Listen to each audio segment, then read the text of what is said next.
I end up with pages and pages and pages of penciled work that, it just goes into that big pile of to be coloured at some stage. Got tons of it. And it gets to the point as well where it's too old. It becomes too old to colour because my style has changed a little bit, and I think, well, there's no point in colouring that now because it won't look like mine anymore. Sure, yeah. So there's like dead pencils. So even like in recent years, you feel your style's been evolving? Yeah, I mean it was all very skinny legs with a huge great gap, and it's got a little bit more realistic. So yeah, it was just kind of, I think I saturated my own market with that, and so it got a little bit more serious again. Not completely, but it's a little bit more kind of classic comic book. But there, I do like to break free of that as well, now and then, and just do weird people without muscles. It's probably what I enjoy doing the most. Really, is just weird people. Yeah, I've noticed the change because the skinny legs with a huge gap in between was one of the things I first noticed about your work, and that I first sort of fell in love with. It's what you identified with physically. Yeah, exactly. A huge gap where there should be something. Yeah. I did learn in school there should be something here, but no, just a vacant space. They ripped that page out of the science book just so you didn't feel bad. Yeah, exactly. My mum wrote a letter to the school. When you get to the bit about a penis, just don't make my son feel bad. A few minutes in. Right, so let's talk penises. You did last longer than I thought.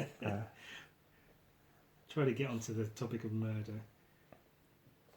Murder? Well, penises. When I was kind of preparing the book and making little videos and everything, my wife was very into helping me with the videos. So she let me drag her across the living room floor a few times until we got that right. Yeah. That's cool. At least she's helpful. She's into it. She is a serial killer aficionado. Actually, watch all the documentaries. Yeah, absolutely loves them. Oh, that's cool. Much more so than me. I mean, I like making stuff up like that and kind of imagining my own stories about these people. But yeah, she knows who they all are and what they all did and when and all that kind of. Apparently, they were a really nice guy. She's got favourites. Yeah, she has got favourites. That's good. Because the amount of, girlfriends I've had who've not that I've had many girlfriends, but they've all been terrible. The that have they're like, oh, Ewan's really good at drawing, but again, can't you draw something nice? And it's like, oh, why do you have to draw murder all the time? It's just like. What else is there to draw? You're gonna find out one of these days. You're gonna find my mum did say something similar to me at some stage. So, oh, when are you going to draw nice things again? Oh, fucking gun, you bitch. Yeah, that shit. That was a long time ago. Now they're just kind of resigned to the fact that what I draw isn't really pretty. Well, I mean, for one thing I disagree, but I also think even your drawings of, murderers or crimes or whatever, they're not like graphic or anything. You don't tend to put much, graphic violence and gore and stuff in your work. So I don't know if people can really see them as that bad or over the top. Just generally bad. Just bad. not bad in content. Yeah, but just bad. Just bad. So why drawing? Why is drawing the thing that you do and still do to this day? It feels a bit weird not doing it. So when we go on holiday and things like that, I do feel a little bit odd if I haven't drawn. Sure. I don't really like it. a lot of it doesn't have to go anywhere. So that's why I've got drawers full of pencils. It doesn't I'd like to colour them, but just creating them in the first place has been quite entertaining. Mm-hmm. And it doesn't matter how random. I think I'm going to draw something. It's quite random. When people get in touch and ask for commissions, you've never really managed to match the randomness of the things that come in. No, that's true. Yeah, I find that difficult. But it's, or like, I mean, not to say it's therapeutic necessarily, but It's what I always think. So you're going to do commissions.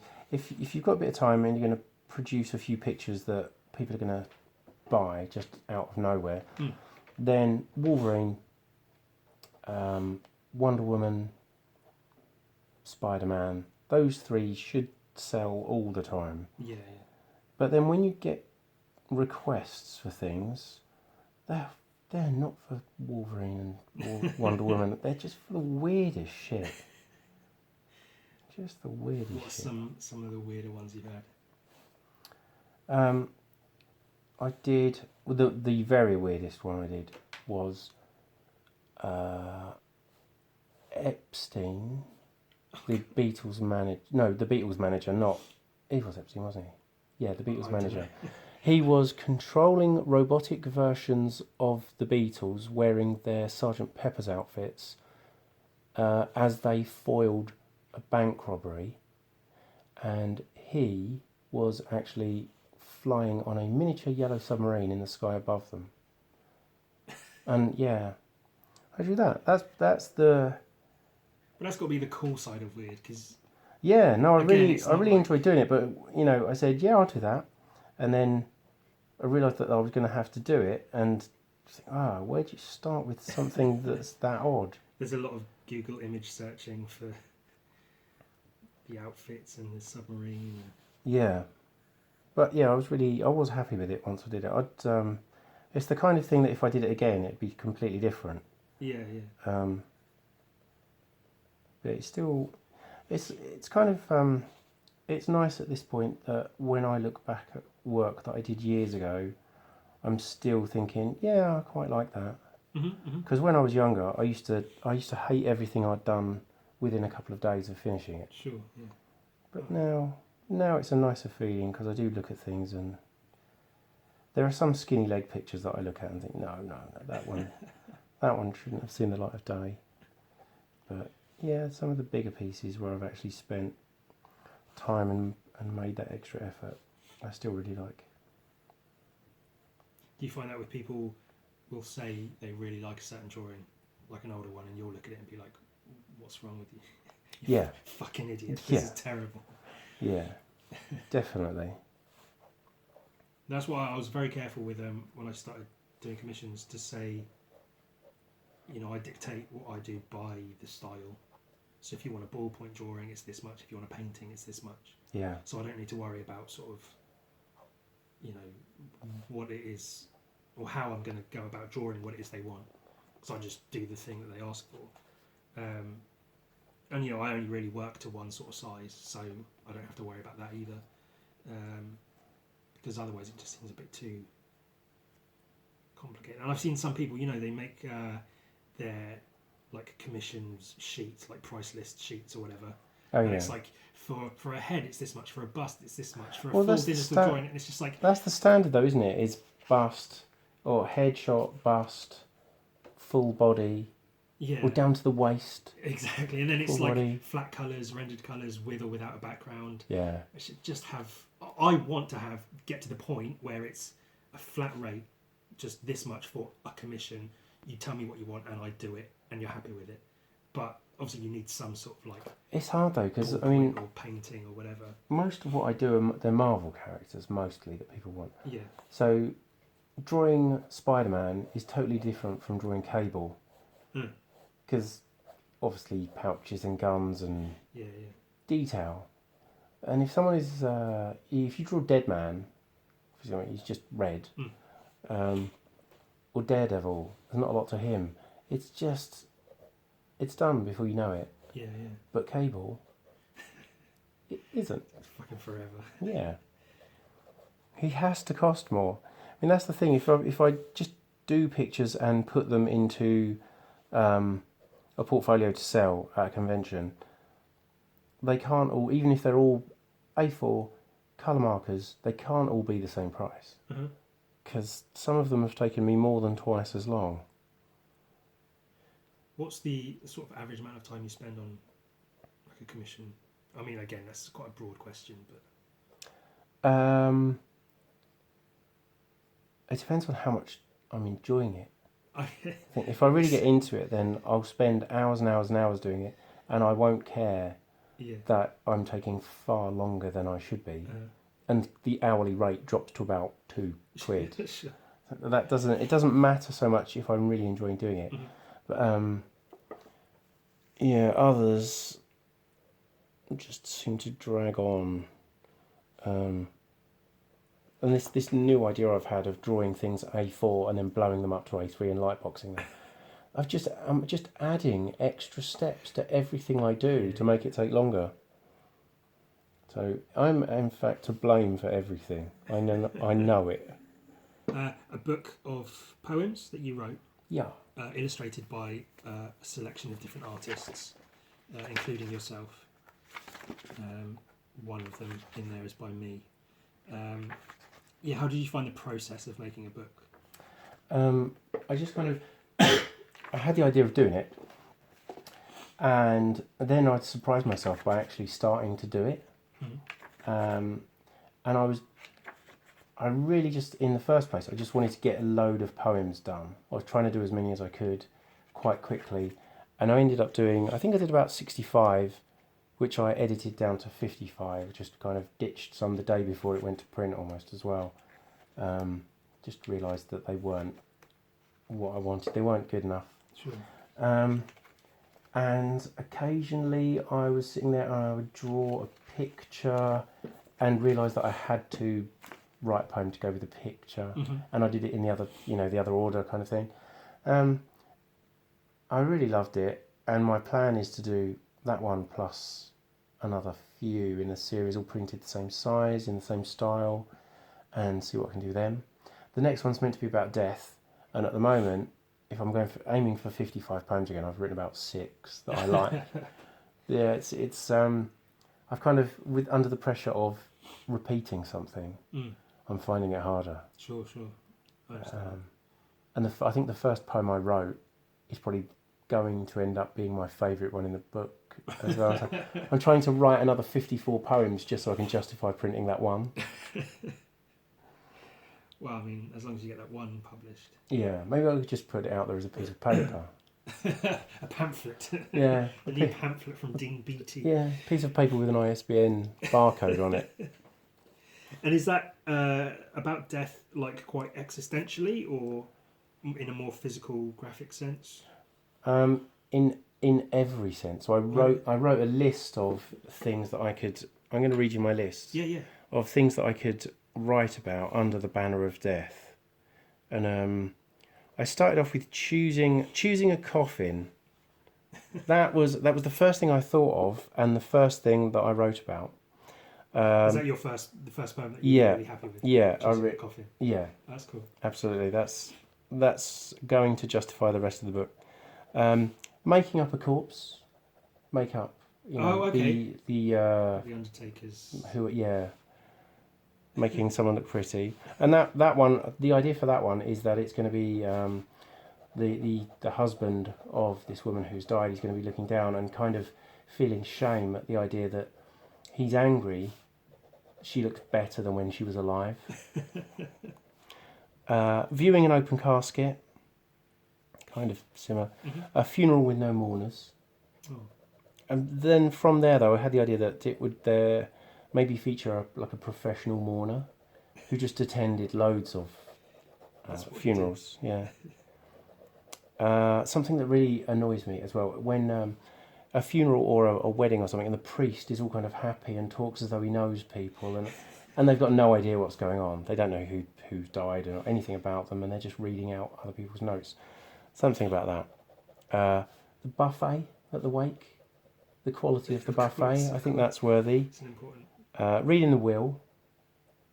Obviously, I have to do that one. Uh-huh. And then I thought maybe because all of the other ones in the other book they're quite dark, I was going to try and do a poem based on happy memories. Oh, Just I don't know if that's going to work. just to switch it up a bit. Yeah, it might not work. A bad speech at a memorial. Digging a grave. A message on a headstone. Uh-huh. That was just going to be a picture of a headstone. The poem would actually be the wording on the headstone. Okay, that's cool. Choice of music at a funeral. Cool. Cremation. People crying. Mystery surrounding the death. An empty desk in an office on a Monday. Oh. Finding a stash of porn. I've written that one as well. I'm quite happy with that one. That's a good one. That's who. Yeah, it's things you find out about a person once they're gone. Well, this is That's a really guy. good concept, He's laying on the floor dying, and he's kind of starts to think about his family, and then this panicked thought comes into his head about who is going to be the person who finds his porn stash. Yeah, yeah. And it goes on from there. There's other things that he's got hidden around the house, and Facebook announcement. Well, we've just reached that stage where death is announced on Facebook. And, yeah, it's a weird one. Or tweets. Yeah. Celebrities die and you hear about it. I know someone's died because there's 15 pictures of like fan art of them on Instagram. Yeah. I see one piece of fan art. It happened with Kobe Bryant recently. I saw one piece of fan art, which you might see anyway. So I'm like, oh, that's a neat thing. And then the next 2 posts, whatever. Then there's another one, and I'm like, oh, that's a coincidence. And you see 3, 4, 5, and you're like, oh, he's dead. Yeah. You don't have to read anything. That's it. It doesn't need a headline. Know, yeah. You just that one's dead. Then great. Yeah. That's literally the last 5 celebrities who have died. That's how I found out. Yeah. Is people, picture volume. Yeah, memorialising them on Instagram. Yeah. To get likes. I'm sure that's not why they're doing it, but it's probably part of why they're doing it. You don't use hashtags if it's a memorial. you don't put hashtag Kobe Bryant fan art, Kobe art or whatever. If it's an actual memorial, you leave it. Maybe. It is. No, I think so. I think it's kind of now I'm more disgusted by it. Yeah. You've made me disgusted. Well, no, I'm glad that I didn't do that. Well, what was your feelings on it beforehand? Like, that people just. I didn't really think of that as one of the things that people do that is particularly hurtful. Yeah. But I can see how the shameless self-promotion within it is. That's the issue, yeah. Because I mean, there's nothing wrong with paying tribute to someone who's died, especially if they're, if they're someone you had an interest in, yeah, or whatever. But when it comes to, I don't know, just putting hashtags and stuff, it's like just put a little sad to see. I try hard to. Sometimes I'll go mad with hashtags and I'll put 15 or 20 on, thinking someone's got to look at this. Someone. And then you get like 100 likes over the space of 3 days and think, well, no. Yeah. I did that wrong again. I'm not the best Twitterer and Instagrammer. I'm quite selfish on it as well because I kind of go on there, drop a picture, and then disappear because I've got stuff to do. Uh-huh. I'm not very good at replying. I realise that I'm pretty selfish at all of that kind of thing. Buy the book because it's good because I'm in it. There you go. There's a reason to get a copy. But no, you've got some really I was actually genuinely surprised at some of the artists you've got working in this. Yeah, me too. Really? Yeah. You ask people and they say yes, and you're like, wait, what? But that's what's good about the online art community is that I knew some of the people before from. I used to go to a website called Pencil Jack quite a lot, which was it's still around. It's people that want to be writers and comic artists and things, but it goes from really people who are just starting out and don't really know very much at all, through to Paul Smith is on there a lot, who did X-Men and Doctor Strange and things like that. He's on there a lot and he gives people tons of help. Really nice guy. So I knew people from there who went into the book. people that just over the last 10 years have left, people that I've seen online, sent them a message saying, really like your stuff. And they've written back and said, oh, I like yours too. Shall we do an art swap? And we do an art swap and then stay in touch. And then things like this come up and I write and say, would you consider doing a picture for the book? Yeah.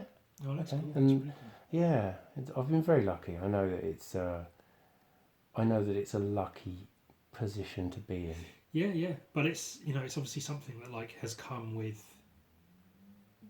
working towards it, whether intentionally or not. Like you haven't just set up an account and then automatically made friends with people. Like you've created work, gotten noticed by someone somewhere enough that people are willing and happy to work with you. So that's what, because I say that a lot as well. Like, oh, this was a lucky break or whatever. But that lucky break only comes with years of having. Yeah, that's it. I hadn't realised I'd been so nice to so many people. Of course, it wasn't intentional. No, but everyone knows and I guess awful. There is a, it sort of goes without saying, but there is a benefit to being as decent as possible to as many people as possible, because they might be in your book one day. They might be in your book one day, exactly. Yeah, being a full-time illustrator at that point felt a bit. It was like a mountain that was I was not going to be able to climb. Oh really? Yeah. Well, I have a sudden rush every time I do something new. I have this sudden rush of, oh, this is going to be fantastic. This is what's going to open doors for me. Mm-hmm. And then when it doesn't, I have a couple of months of thinking, oh, shame that was shit. I thought it was going to be really good. And then I have another idea and think, oh, this idea's going to open doors for me. This is it. It's like bloody Only Fools and Horses, or next time this year will be millionaires. Yeah. But I'm kind of confident that if nothing else, I will leave behind a body of work that I'm kind of happy with. Mm. I want more books. That's what I want. Mm-hmm. I want a big row of books on a shelf that I made. That would just make me happy. Yeah, I like that. I said to a friend, what I want is, it's quite an out there sort of thing. It seems a bit obvious, but like there was a point where, I guess it happens today as well, but you go into a comic book store and you can look on the shelves and see like 5 or 6 covers done by the same artist for different labels, different companies, whatever. But you can go, that's that artist, it's the same. That's what I want, to walk into like a store like that, a bookshop, a comic book shop or whatever, and go, that one's mine, that one's mine, that one's mine. So that's it. Is that it? Is it the having books and the content is yours more than? Well, I think books it has always been a thing. Yeah, literally since college, I remember all I wanted to do was make art books. Because I mean, if you look around, I've got just stacks of them around. Yeah. And so I was always just wanted to make my own. And that's, I think, my ultimate like art dream is to get to the point where, like I guess like Ashley Wood or someone, where he makes enough work to go in a book. Either publishes them himself or contacts the publisher and says, here's work for a book, publish the book. And they publish the book and it sells and he makes money again and again. That's like my goal. That's where I'd love to get to. But a sort of part of that would be, walking into like a Forbidden Planet or somewhere where they've got art books and comics, and you can say, yeah, those 2 art books are mine. I did the cover for this comic, whatever. My own comics possibly. But that, and I think part of that is like, I know, my art heroes or whatever, that's sort of, I look up to them in a certain kind of way, and that's the sort of way I'd like people to look at me and my work, Oh, they do. No, I have the few, the few teenage girls. One of my friends keeps sending me messages, being like, he'll get loads of new like teenage girl followers because of me, like tagging him in artwork we've done together, the guy I paint with, and he's like, I'm going to contact the FBI one of these days. The amount of like girls, and they're into like the, the daddy dom little girl kink sort of thing, and he's just like, where are these people coming from you, and like, what are you doing? And like, it's none of, nothing I've done, but they just, I attract a certain odd kind of Apparently of so. person. So that's my following, and I've always like it's half joking, half real, in that, you know, it's not necessarily my ideal type of girl, but the girls I attract are girls with daddy issues and scars on their forearms. Like that's the sort of girl that I attract. So, you know, they pop up on Instagram a lot, and yeah, it's not my fault. I'm not trying. They're just there. But yeah, that's the cult. What kind of person would you like to attract then? Would you just like to have all of your followers be, well, not all of your followers, but have more other professionals looking at your work and appreciating it? Is that? Well, I do get a lot of that already, so I'm sort of like, I don't worry about it, because even to this day I'm still surprised that, you know, an artist I really admire will like my work, or I'll see the following icon come up where they've followed me, Yeah. or whatever it is. So that does happen, so I'm still like, oh, that's great. But then I also get and I also get just fucking idiots, like, I don't know, people that I think have been following me for a long enough time to understand, you know, what I do. What, they suddenly complain about something? Yeah, but like, yeah. you know, I posted on my story the other day, like, bloody children's underwear. That, you know, obviously it's not real, so it's whatever. But I had it for a video, and then someone replied to that being like, dude, what the fuck?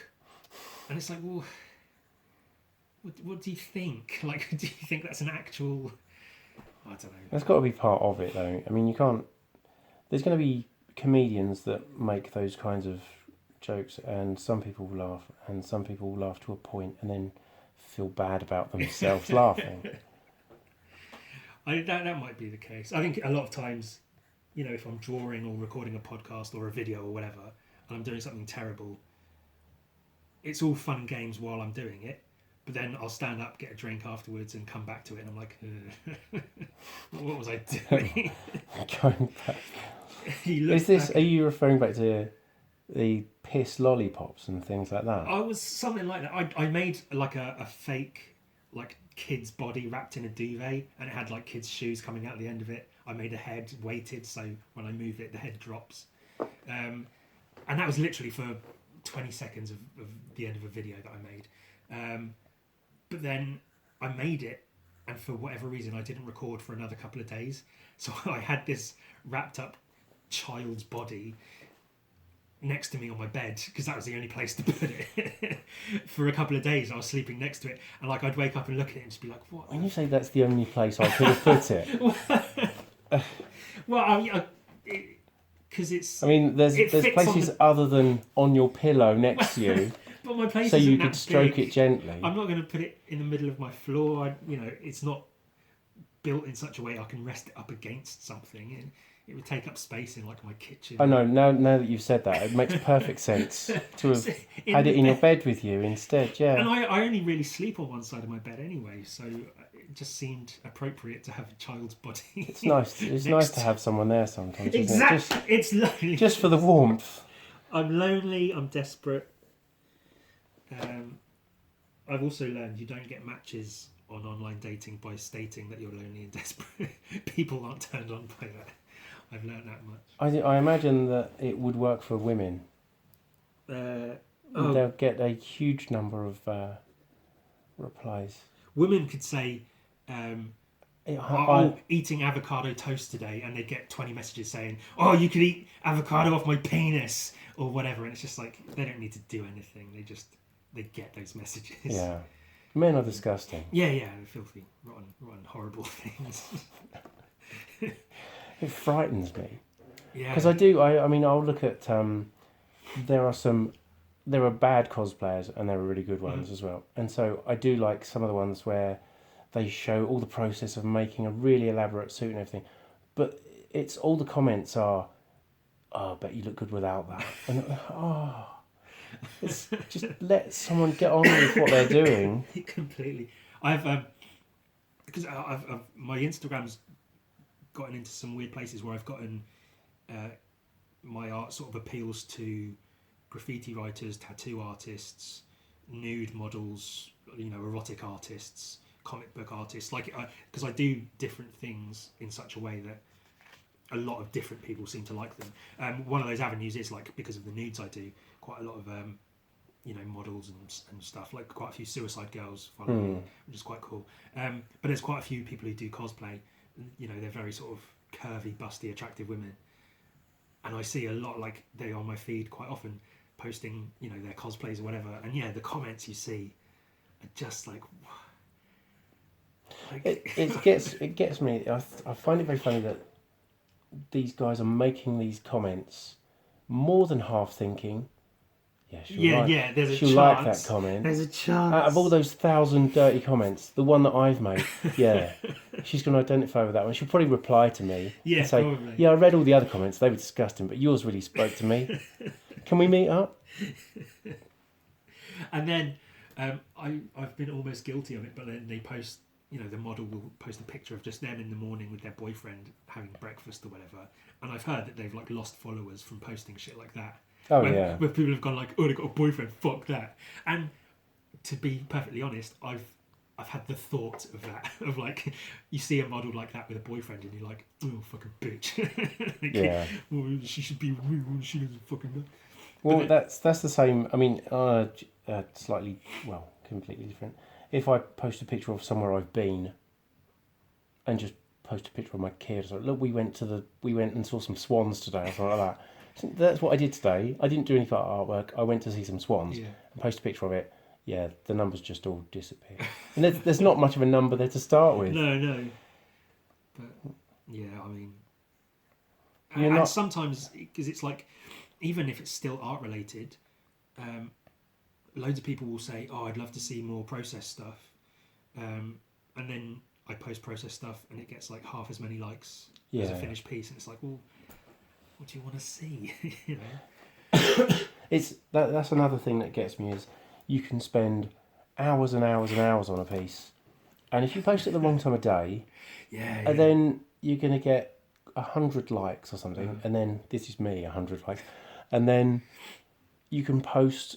I remember when I used to use Tumblr, I put on a little sketch of Batman. It was just an outline, and he was wearing his cape and cowl, but no pants on, so he had a tiny little winky, and I just wrote Batwang underneath it, and that's probably the most popular thing I've ever put on the internet, and that's really deeply annoying. Yeah, that does. It hurts in your soul. Like, why am I wasting my time? I should just be drawing bat penises. I should have trademarked Batwang. Yeah, get t-shirts. Yeah, some merch, baseball caps. Yeah, that's quite like it's a cliche sort of thing, but is that for a reason of like, you spend 4 days on a painting and it gets 100 likes, and you really quickly do a little doodle of a penis and it gets 500 to 1,000, and you're just like, why? But then you see, these massive art accounts, or even artists with huge followings that frankly do the most dull, like easy to grasp artwork, and they get hundreds of thousands of views and likes, and it's just like so disheartening. There doesn't seem to be a lot of sense to it, because if someone starts following me, there's so few that I can actually go and look at each of those people's profiles and think, they do art as well, and looks like they're at the start, so I'm gonna disappoint them over and over again. And then there's other people that are really, really good, and they've got a couple of hundred followers. What? And they've posted loads. What's happening there then? Yeah. Why hasn't that happened for them? What's... Yeah, I don't know exactly what it is. I think part of it is like, it's to do with, paid promotions, and it's who you know, and there's got to be some sort of thing like that to it. Because some of them, it just doesn't make sense. And, I see it a lot, like with the new promoted posts you see. So like every sort of fourth post you see on your timeline is promoted, and a lot of it is just garbage artwork. But some of it is like, it's garbage artwork with a huge following behind it, and it's like, I don't want to look at this, but...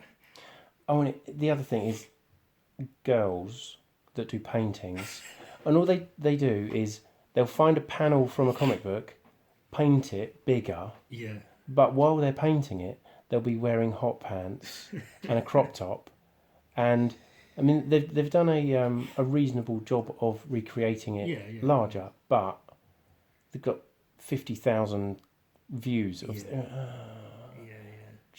if you want to be taken seriously, just put some clothes on while you draw the picture.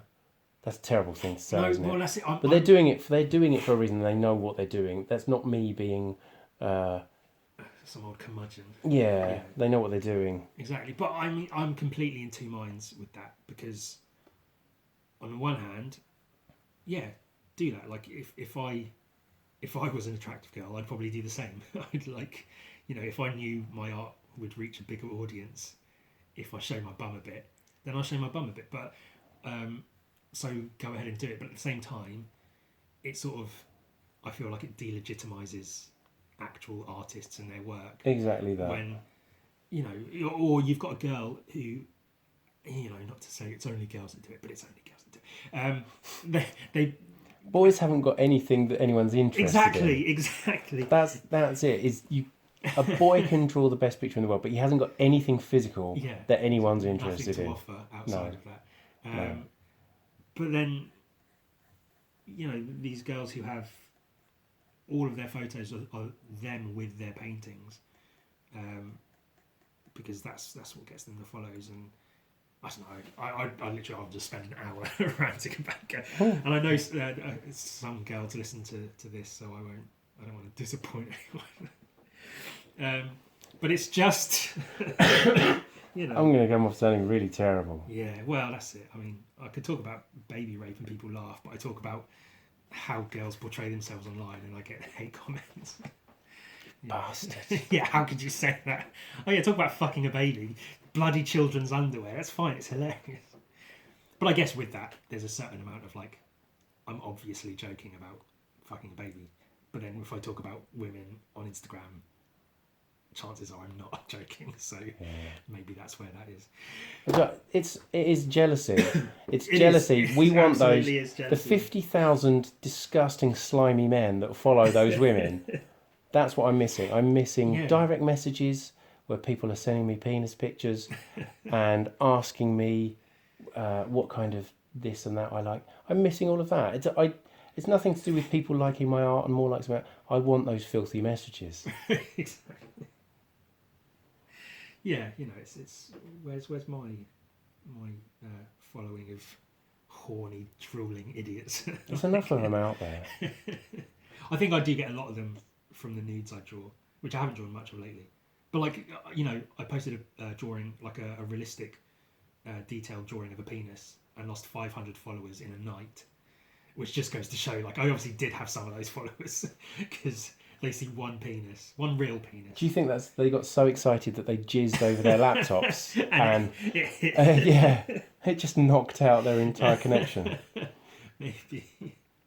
I can't risk looking at something like that again. I can't let everyone know I'm gay. And it is, it's the same thing with like, if you're a good artist, cool, but if you're a good artist and you've got an obvious disability or something, or like if every female I didn't mean but no, because I thought before, if I was like an ex-convict, or if I had some huge disability, if I was mentally retarded or whatever, and I could still produce the artwork I produce, I think I'd have a much larger following, because people would be like, oh, he does this amazing artwork, but he's this. But at the moment, I'm just guy who draws well. Like, I don't really have anything. I try to put myself out there as like a character, a personality. But ultimately, I'm guy who makes artwork. I'm not ex-convict who makes artwork. I'm not disabled guy who makes artwork. I'm not transgendered person who makes artwork. Because that would have, more sort of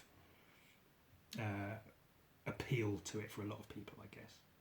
Yeah. Whereas just being white man who paints muscles and guns is sort of great. Good one. Another one. Another one. That's what we need. Yeah. Did you see? Speaking of muscles and guns, Simon Bisley's on Instagram now. He's just I think literally just set up an Instagram page, which is, I don't know, quite cool. Could be quite cool to see. I hope it's loads of new stuff. Yeah. I think he posted a little bit of like a commission he was working on. a Slane commission, which is cool. So yeah, it looks like there's going to be shots of him in his studio and new things he's working on. Because I'd be really interested to see that. I'm also wondering how I can make sure he follows me because I want to reach out to him and be like, I copy you a lot and people say my work looks like yours, which is right because I copy you a lot. So well, my first suggestion would be to send him a DM of your penis. That's obviously works for a lot of people. That's the way to so that or what the draw this in your style seems to be quite the catch-all, doesn't it? Yeah. He needs to do one of them and then find a picture, come back to him that looks like he's drawn it himself. Be like, oh, is this one of mine? Draw this in. Wait a minute. Wait a sec. Well, the obvious thing, I guess, is to post a load of shit relating to him and his artwork and tag him in it and send it to him. Which, I've got loads of work I can just repost and say, yeah, Simon Bisley inspired or whatever. I'll show my book collection, my Simon Bisley, whatever. He's your number one, though, is he? He's the one that means the most. He's my number two. Oh, he's my shit, my piss, my golden ruler. Number one is Glenn Fabry. Oh yeah. Who's like a sort of more, I guess, I don't know how to describe. He's a more what's the word? Accessible. Well, not even accessible, but just sort of like he's around a lot, isn't he? And I'm just trying to think of the words. Completely skip my mind.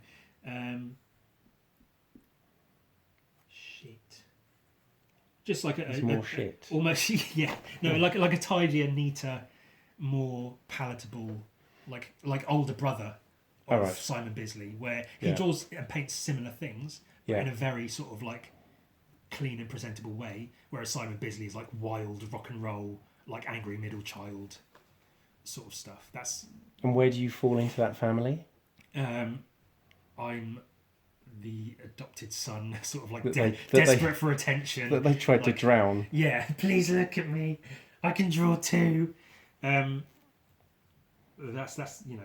Glenn Fabry was sort of like the first hand painted comics I saw where I realised they were hand painted comics. Yeah. And what were they? Well, I mean, first 2000 AD stuff. Yeah. First, I saw an art book and didn't even realise. Oh, it wasn't. It was a how to draw fantasy art book by Glenn Fabry. Yeah. I didn't even realise who he was or that he was anyone, of any import. But then I started noticing similarities in that book to certain comics like Preacher and stuff, the covers he did.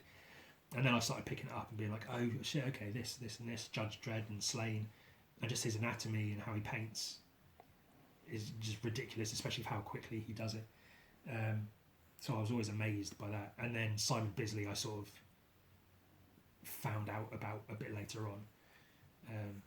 Because again, have you seen the Judge Dredd Batman crossover? The old one? Yeah. I got like the collection. Because that's about where my knowledge lies. Oh, okay. 10 or 15 years ago. That's yeah. Well, I got that collection because it had a Glenn Fabry painted story in it. Because I was looking specifically for a couple of pages I'd seen online, right. And I found the book and got a copy.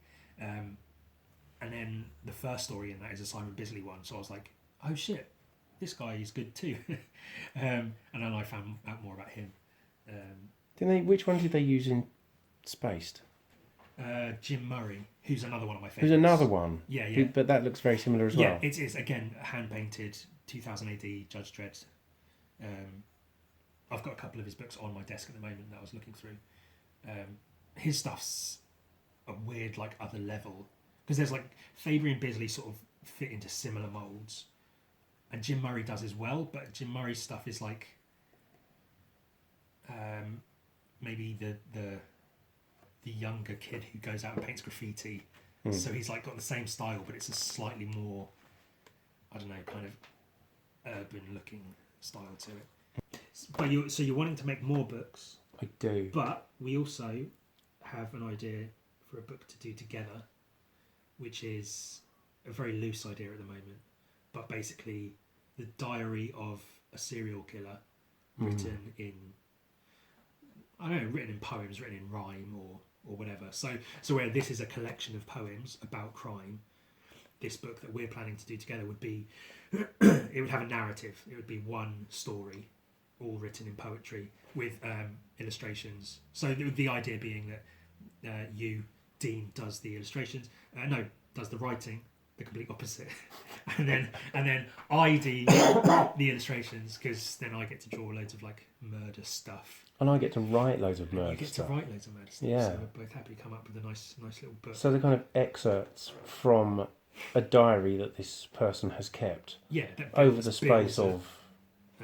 I hadn't even thought of it. Well, time. I was thinking it would be quite nice over a couple of decades at least, because then we can kind of place him in time by putting him in situations that place him in the 80s and things like that. That'd be cool. Yeah, I like that. That works. Yeah. That's probably best, because you can build a better idea of him as a person and a character, rather than just, because I mean, it could be neat to have it all take space within like a week, say, but then like how much of a diary is a person going to keep within a week, as opposed to a couple of decades.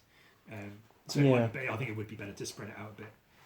I'm also toying with the idea of how to make the book physically look, in terms of having it just writing and illustrations, or potentially making it look like a psychopath's diary, where it's like cut and pasted things and like newspaper clippings and little doodles that he has done in the book.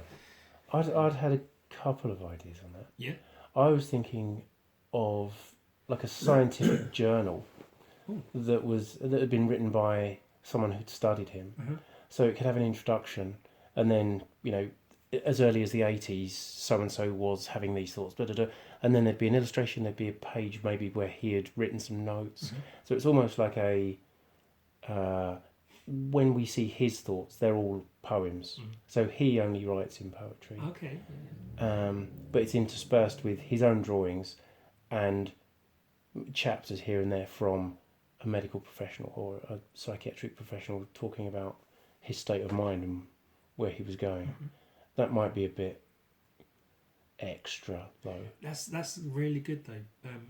But that's almost the problem, is that you can say diary of a serial killer, cool, write it, draw it, make it happen, but that opens up a lot of like potential for creative decisions or whatever. Yeah, it's just got getting bigger. That's the problem. if we did this, then we could do this, and then we could do that, and then that would be, but what about if we did this? And it really turns from a little idea into something huge. Yeah, exactly. And it might be best to just need to curb it. Yeah, start writing and drawing it, and then see if it starts going one way or the other on its own. Yeah. And then lean into it. Ex-convict Ewan. Who did he murder? Kids, because they're easy to. Because you can run faster than they can. Yeah, exactly. They can get both hands around their skinny little necks. Disgusting. Two of them, their bodies are smaller and easier to hide. There's just so many benefits to. Well, you've got a food waste bin here as well, haven't you? Yeah. We have the food waste one with a little orange lid. Yeah. Let's get rid of the fuckers. Small children and small men. Small men. Dwarves. People who aren't strictly dwarves, but they're small enough that they're basically. They've probably been called it. Yeah, among many other things. Yeah. You're not supposed to use the M word. I believe midget is akin to the N word, which is just like, no, it's not.